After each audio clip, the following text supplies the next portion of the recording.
Serious? What's something the average American doesn't realize about poverty in America? How draining the constant stress is. Most people don't live with the knowledge that one flat tire is going to make them lose their job. That kind of stress, absolutely every minute of every hour of every day, affects your health and well-being. It also makes it impossible to think about the future. You have to focus all your energy on just surviving. You don't have any left for actually living. A coworker of mine left for her lunch break. Car overheated, so she wasn't able to drive back to work. So not only does she have to replace a radiator and whatever else might have fricked up, she lost out on a couple of hours of work and some sales. I have been in her shoes and it's not a spot I want to go back to. How expensive it is to be poor. Constant cycles of debt, fees and interest. Having to settle for cheaper low quality things that break sooner. Heating from poor insulation and old inefficient heaters. Transportation costs, especially rural. And always having an expensive disaster around the corner. There is also chronic stress because you are always in survival mode. When you're out of money, the bank charges you for it. Great, now I have negative money. The Wendy's I used to work at was purchased by a different company at one point. The new company did first week rollover checks and paid every 2 weeks as opposed to every week. This meant we wouldn't receive a check for the first 3 weeks and would effectively miss an entire week's pay under the new ownership. I saw full-grown men and women, mothers and fathers, weep openly, begging our boss to do something because they wouldn't be able to pay bills or buy food for their children. The company bought maybe 5 stores and they couldn't be bothered to help out their new employees who they just fricked over. I understand different companies have their policies and sometimes bad things happen. But I wish average and rich people could understand what it means to actually live paycheck to paycheck and how seemingly minor things can have a huge impact on a lot of people. How soul grinding and profoundly depressing poverty is. You're in constant crisis mode. It absolutely wears people down to a point where they can only ever deal, for varying degrees of deal, with the single most pressing issue in front of them. Outsiders saying variations of just make better decisions never seem to grasp how circumstances make that nearly impossible. The analogy that I like to use is that it's a lot like trying to swim in a storm. If you're a strong swimmer, you can focus on making smart decisions and working with the currents. If you're struggling to keep your head above water, the only thing you're thinking about is sucking down air. That it is right down the street from you. When people think poor, they tend to think of the homeless trailer trash inner city projects etc. That's a big portion of it, but there are a lot of people who aren't obviously poor. I work with an organization that gets youth out into their local communities to do yard work, housework, small construction for people in need. The biggest reason the organization started was to make people realize that while people around the world do need help, people literally down the street from you also need help. It's easy to distance yourself from poor people when you only imagine in areas where you aren't. I've met plenty of people who were living on a fixed income and were only 2 streets over from a wealthy neighborhood. These are often elderly folks who can't work anymore due to age and or illness. I've met people who have lived with holes in their floors because they couldn't afford to fix them. Literally holes to the dirt. From the outside, it just looks like grandma's house in the country, but on the inside it's a different story. And most of the time, these people are extremely lonely. We instruct groups that go and do projects for these people to designate a couple people at a time just to sit and hang out. A vast majority of elderly people that live in your town and are completely alone almost every day. They can't get out easily, they can't afford to travel, and they can't easily change their lives. They are, by definition, poor. I live in a nice, middle-class area. There's an old guy up the street from me who my mom mentioned wasn't giving out Halloween candy because he probably can't afford it. Then again, I believe he's retired, so is probably on a fixed income. I just wish that the average American would care a little more about the poverty in their own backyard. My dad grew up in the projects and there were many nights where he would go to bed hungry, was surrounded by violence, and didn't have any clean clothes to wear. I've noticed in conversation that a lot of my friends talk about wanting to help the poor in Mexico, Haiti, Africa. Yes, they lump the whole continent as one usually, or how people should adopt more kids from third world country, That's all good and well, but why don't you focus on the poverty a couple miles away from you too? It's astonishing to me how far removed upper middle class Americans are from the poverty in their own country. It's almost as if most of my friends hear about American poverty through rap songs, or see it through TV shows, but they don't actually take the time to realize that American poverty is real and the life that many poor Americans live is nothing to take lightheartedly. I'm from the Mississippi Delta. I've literally seen the Delta as an option on the Sponsor a Child website. It's expensive to be poor. Many jobs don't pay enough allow you to help you transition to a better paying job. Interest rates on loans cost you more. You are sometimes stuck living in motels which, unlike apartments, don't require multiple months of rent and security deposit to pay up front. You are more likely to deal with wage theft as well. That most of the time, you can't see poverty. They're not like the starving African kids you see on TV. Just because you see a kid with a smartphone, dressed in Gap clothes walking down the street in a pair of Vans, doesn't mean his family might not be poor and struggling, or that he doesn't worry about where his next meal will come from. His phone could be his one-time birthday gift from a well-off relative. His clothes and shoes could be from the Salvation Army or donated by the local church. That a lot of old ladies eat cat food. I'm a 20+ year firefighter and I go into a lot of senior homes. I see cat food all the time and they don't have a cat. From what I gather, their husband's retirement checks stopped after they died, leaving them little money to cover rent, bills, etc. When I see signs of that type of poverty, I always try and direct them to appropriate county services. That's genuinely a new one for me. How awful.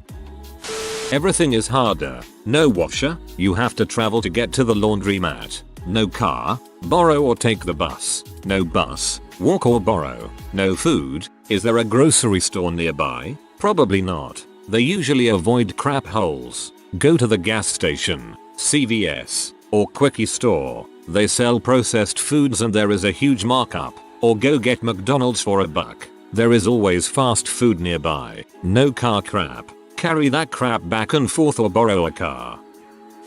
There are parts of Appalachia with no running water or indoor toilets, no food and no doctors. Reservations. 2. Spending some time on the Navajo res and really getting off the beaten path was eye-opening. I hear people talk about those who living in urban areas with no jobs and rampant crime and food deserts, and they say they should move to where there are better prospects. Do you not understand how expensive it is to move? Find a new place to live, money up front, have a job there, get a job someplace that you don't live at currently. Also, perhaps knowing no one and having no emotional anchor to help you out. It's an oversimplified solution to a multifaceted problem. Typical deposit on a place is somewhere in the region of 2 months rent up front, plus a further $50 to $100 for admin fees, plus the cost of actually moving. At its cheapest it's gas money, plus a few favors from friends willing to help. Full stop. If you've got that kind of money lying around, you probably don't actually need to move to somewhere more affordable. Because you are poor, you are riskier. Because you are riskier, things costs you more. In fact, everything costs you more. Let's say you or I want a can of soup. We go to the supermarket and most likely will pay the same low price whether it is Target, Walmart, Kroger, Heb, etc. If you are poor and cannot walk to Kroger, you buy that same can of soup from the corner store at 2 or 3 times the cost. If you or I need a small loan to hold us over to the next pay period, we put it on our card and as long as we pay it off at the end of the month, interest-free loan. Poor people cannot put it on their card, they have to use payday loans. So they write a check for $500 to Check Plus. Check Plus gives them $425, holding $75 as a fee to make money. So poor person uses that $425 to pay for lights, water, and food. Then they get paid $500 and go to repay the loan, but lo and behold on the way they get a flat tire. So now they only have $400. So what do?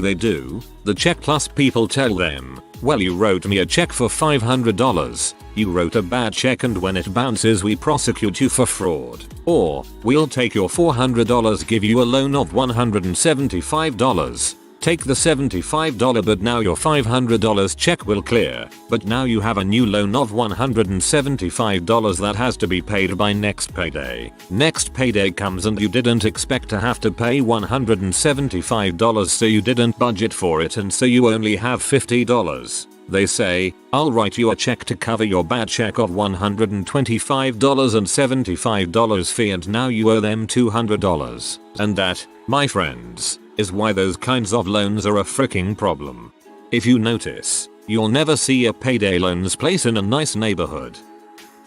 It's systemic and self-perpetuating. Plain speak, while individuals might be able to rise above their situation, it is absolutely impossible for the collective poor, human beings, to acquire and sustain wealth without the consent and support of those who have it. By this I mean renting to them, hiring them, loaning to them, socializing with them, educating them. People are right when they say poverty is a choice. They're wrong about whose choice it is.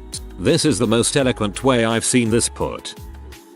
You don't see it, but I bet you're surrounded by it. Being homeless doesn't always look like the bum on the side of the road. I would bet every single person on here has a family member, friend, or co-worker drowning in debt. I have family members that harshly judge people on government assistance for things like housing, food, and medical care. And I tell every single one of them, why don't you say it to me? Put my name in there instead of that random person. I'm a single mom. I work 40-50 hours weeks and am the only provider for my daughter. I have in the past had to rely on government assistance. I still would need government assistance for housing for us by ourselves. Don't talk about some stereotype, it's me. Every time they always say, oh well, we don't mean you honey, you're different. We understand our circumstances. Number. You're talking about me. No one chooses this for themselves or their family. If you haven't been through poverty, then you don't understand the humiliation that comes with using food stamps. The hoops you have to jump through just to make it.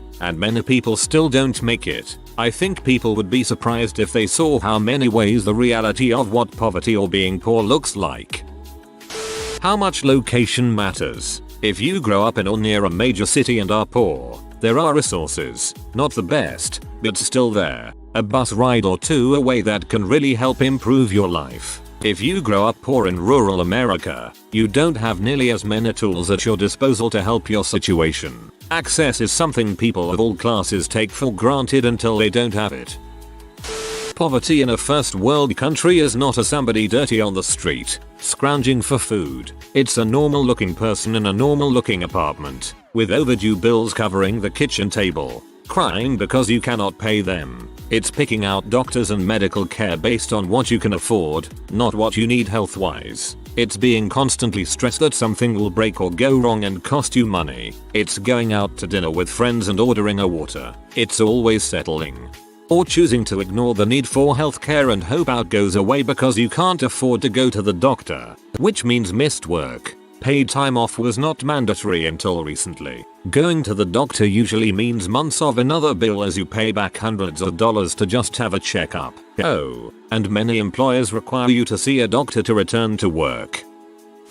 Getting out of being poor can be impossible without outside help. If you have money to buy a decent car, you get one for say $7,000 used. It's gonna last you a few years because we're psychic. Your poor friend can afford that $1,700 ancient Civic. 6 months in, he has to get it fixed for $600.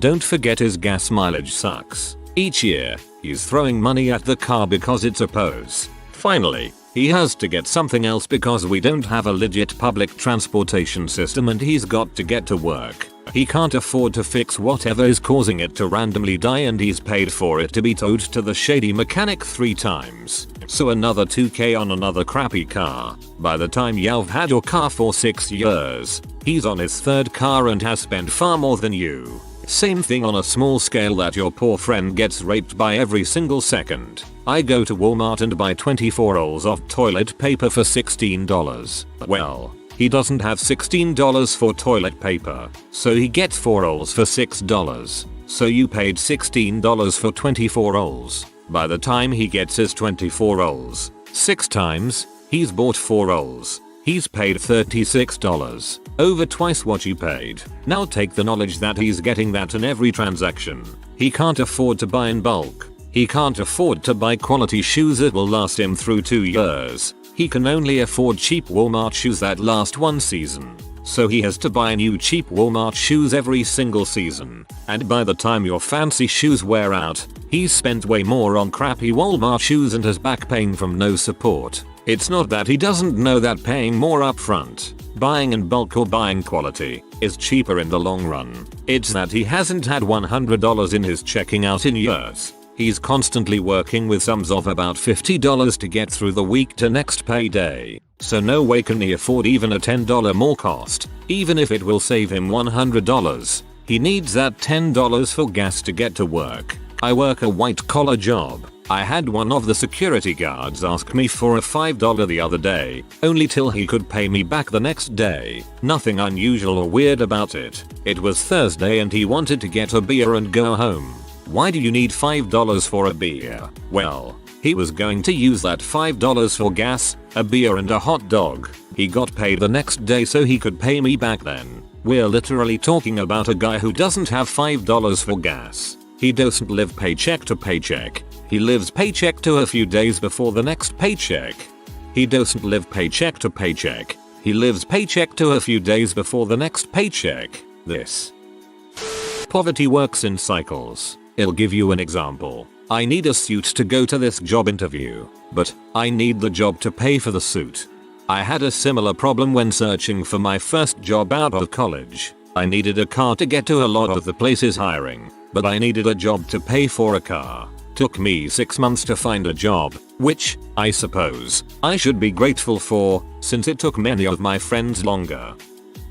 Many people I know are in poverty and don't believe it. They prefer to think they are middle class or lower middle class when in reality they are below their state's poverty line. They also refuse to use government assisted programs due to pride and the denial that they need it. I've been in poverty since I moved out of my parents' house and people try to tell me I'm not poor cause I'm better off than some homeless person or people in an impoverished country. Sure, I might have some luxuries, but if I'm working 40 hours a week I shouldn't have to limit my meals day to make sure rent is paid. I come from a suburb of CA where subsidized apartments for low-income people are still in excess of $1,200/month for a 1-bedroom with no refrigerator and only includes trash bills. Water, gas, electric are separate. Most jobs are hourly, retail at $10 per hour. Even with full-time comes out to about $1,600 before taxes. Most people don't realize who is poor. I worked at a homeless shelter for many years and still work in the field. While working there I came to realize a gross misconception about the homeless. In the town where I worked, the city identified 130 or so chronic public inebriates. However, the shelter I managed saw 4,000 unique individuals each year. Most of them were the working poor who had bad stuff happen for a litany of reasons. However, the public didn't look at these people walking down the street, riding the bus, at the supermarket, and identify them as homeless because they were incognito. They didn't look homeless. This led the public to thinking that the homeless population in our city was made up primarily of these chronic public inebriates when in fact, those individuals made up a very small proportion of the homeless population. However, since they were the most visible and fit the description of homeless, that's what the public thought of when they thought of homeless people. In all actuality, that guy who made your burger, shoveled the sidewalk, or was walking down the street wearing a shirt and a bad tie on his way to a job interview is who makes up the majority of the homeless population, and they generally don't stay homeless for long. One of the most blatant things that most Americans don't realize about poverty is this: you can be working a full-time job at minimum wage and still not be able to afford the basics in this country. I'm talking food and rent. That's not even allowing for a car payment, gas, cell phone, cable, internet and all of the things most people take for granted. I used to believe that minimum wage was set up to ensure that if you worked full-time, you'd make enough money to pay your rent and have enough food to feed your family. Sadly, that isn't the truth. It takes a large sacrifice to climb out of poverty, but what a lot of people who say that tend to forget is that poor people already have very little to sacrifice. If you think it's tough to get some stoner off the couch long enough to get a job at McDonald's, try convincing a single mother with 3 jobs and still barely making ends meet to give up 2 of those jobs to take classes or an unpaid internship. Every single resource, including the food stamps, necessarily goes back into maintaining the crappy life already in progress and trying to prevent a further death spiral. I have not experienced this but have witnessed it happen around me. Poor people that get tickets, court fees and etc. Example, person A couldn't afford to get car inspected, gets pulled over, ticket. Let's say the reason they were stopped was a broken tail light. To get a new one prob around $70, now the ticket is for $8100, running the total to be around $170ish. Now they have to prioritize which to pay since they were not able to afford the light, but if you don't pay the ticket you lose your license. Now let's say they couldn't get the ticket paid. Now lost of license. Gets caught driving to work. Another ticket. Car towed. Price to tow a car $120, new ticket $70. You see the pattern? Obviously you shouldn't drive with a broken taillight, but you gotta work and not everyone has a friend or family member to help. Crap is pointless. It is only designed for middle class and the rich. It's not a moral failing, and sometimes you need to do or spend money on things that aren't necessary in order to find the will to keep going. That food is insanely expensive. Yes, rice and beans are cheap. However, when you're working 3 jobs, you don't want to come home and prepare that rice and beans. Not only that, but after you've prepared dinner, you're going to hear you 4 kids be and moan about how crappy it is. Or, you could give them a bag of stuff off the dollar menu and they're super happy cause they love fast food and you didn't have to spend any time at all preparing it. You have no idea who it could be. We put so much stock into image that a lot of what you see is smoke and mirrors so that we don't attract your pity.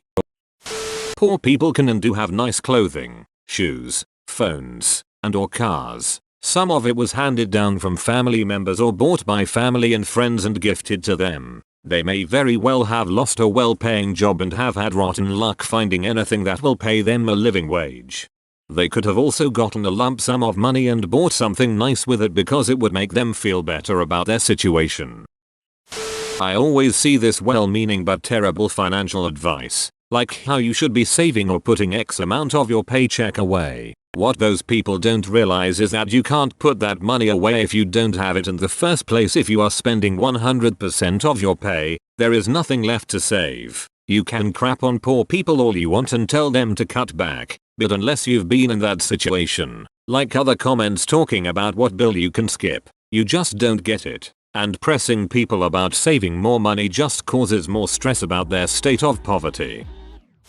That housing plays a big part in creating poverty. I'm sure this will be downvoted into the fiery depths of heck, but flippers and real estate developers are doing a fine job of pricing a lot of people out of the market in my area. There's simple no incentive to build affordable owner-occupied housing. People seem to forget that owner-occupied housing provides stability. If you get too desperate you might do something silly like buy a trailer and pay space rent, which is what my city considers affordable housing. The US has a really good system to keep poor people poor. Some states have shockingly low minimum wages so people have to work 2 or 3 jobs or turn to crime to support themselves and their families. A kid coming from a poor family might have to drop out of school to work full-time so they never get to go to university. Without a higher education, it's very hard to move up, especially if you're a visible minority and or went to a poor, underfunded school. And even if they did complete high school, university is prohibitively expensive so it's often not an option. If a poor person turns to crime, they'll most likely get a harsher sentence, especially if they're black, and could disqualify them from getting a half-decent job, thus continuing the cycle of poverty. And then there's shame. There's this pervasive idea that poor people are poor because of their choices or because they're lazy. That shame keeps people from seeking any help that could possibly get them out of poverty. Imagine every time you go to the grocery store, if there is one you're judged because you pay with food stamps, or being ashamed of using Obamacare whenever you go to the air. That very shame caused a couple million people to vote against their best interests this last election. TLDR. The poor stay poor because the US makes it very hard for them to not be poor.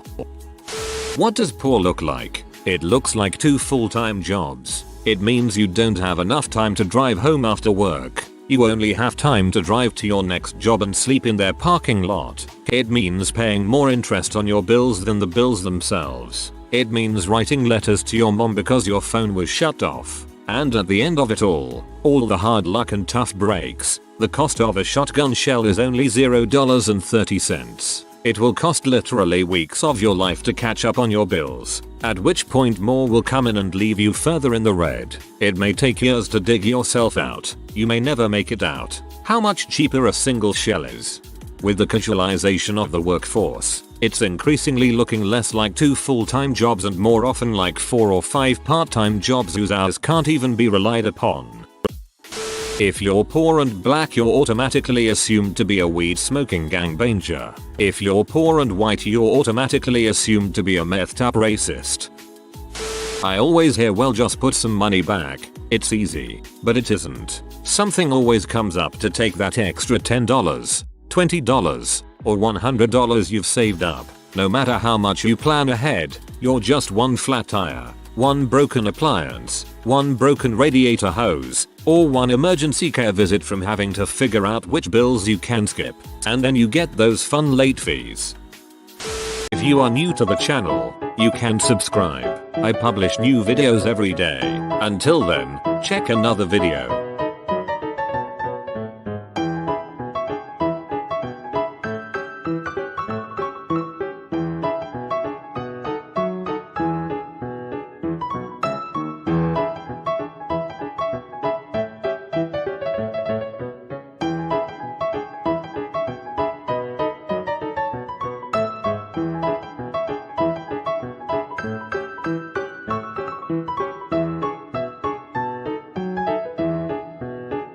Bye for now.